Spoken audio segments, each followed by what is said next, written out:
All right, guys, I'm going to cut right to the chase. This video is about installing speed hooks into your leather boots. It doesn't really matter if they're brass speed hooks, if it's shell cordovan, smooth leather, grain leather, suede, the pair of boots and the type of speed hooks, completely up to you.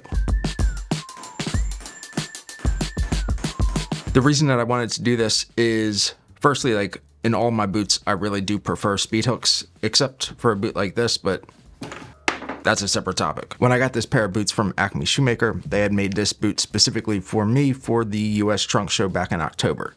There was kind of a tight timeline on that. They didn't have the exact speed hooks in the exact color that I wanted.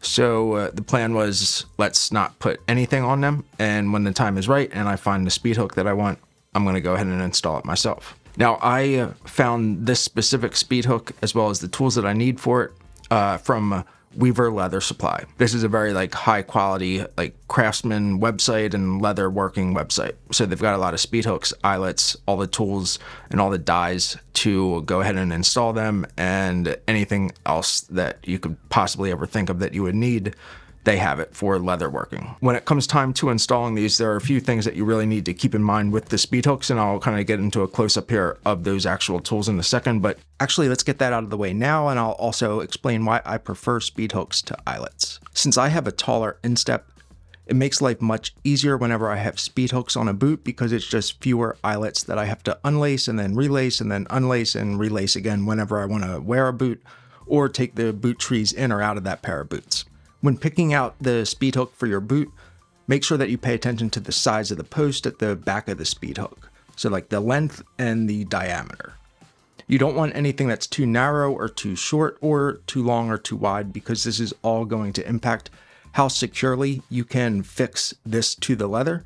Even if you cinch this perfectly, if that is not a snug fit in the actual eyelet, you're going to have some wiggle. Now, from a process perspective here, just kind of preparing it, what I would do is I prep all the materials, prep all the work area, and then just kind of get down and just 1, 2, 3, 4, 1, 2, 3, 4. The reason I have this is you can see the eyelets are no longer perfectly round. That's just from wearing the boots and lacing them up pretty snugly.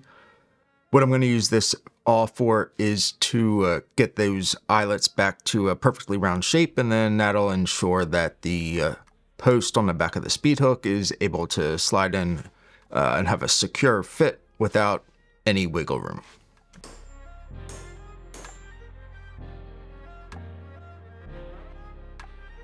Here's how I actually installed the speed hooks into the boot.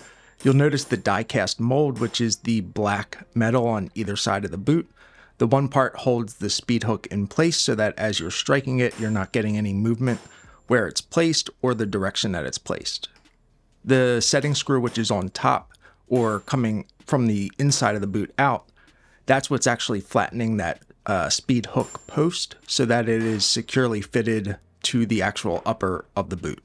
Since this was the first time that I've done this, I was definitely overly cautious with how much force I was using to actually strike or install the speed hook, and because of that, this entire process took about an hour.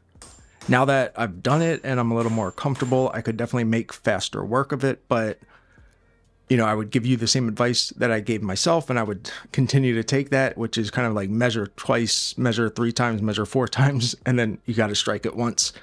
Definitely go easy, because you can't really undo a hammer strike to a boot.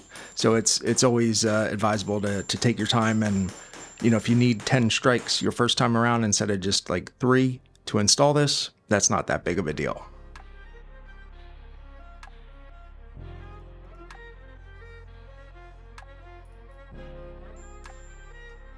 If I had to do this over again, or if I do it over again on another pair of boots, I would definitely get a leather mallet instead of a metal hammer. I think for a variety of reasons that probably I can't articulate to the best of my ability, is that the leather hammer is just the proper tool for the job, and you'll get a better and a cleaner strike and application than you would with a metal hammer that's going to kind of vibrate and bounce a little bit more against the setting screw. The other thing I would get is a proper base to hold that that die in place, that holds the boot hook in place, because without that being properly secure to your workbench, it's much more difficult to hold that in place and really kind of get this done pretty quickly. The last step that I took was, again, kind of like a workaround, and that was to smooth out the, finished inside of the speed hook.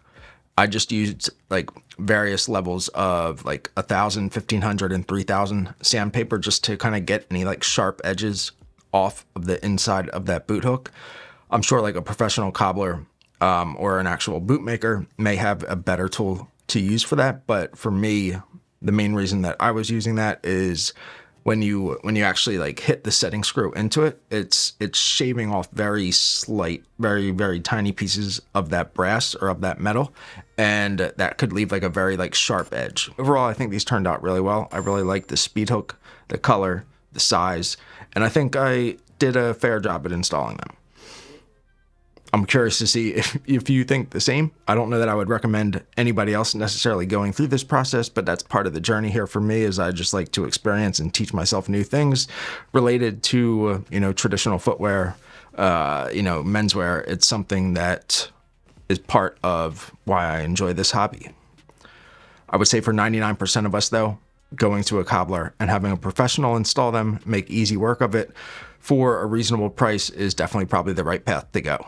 If you guys do have any questions about the tools, the actual speed hooks, where I got them, any of that kind of stuff, I'll put those links in the description, but definitely throw those questions in the comments and I'll do my best to answer them. Whether or not you choose to accept that advice is completely up to you. For those of you that made it this far, thanks for sticking around. Let me know what your thoughts are about whether or not I should install brass speed hooks and matching eyelets into this pair of Revello Alden V-tip boots. If you guys want to check out this Super Trunk Show recap video that I did, which was related to when I got this pair of boots, check out the video right here. If you want to check out the unboxing from this pair of boots, check out the video right here. Thanks again for watching. I'll see you real soon.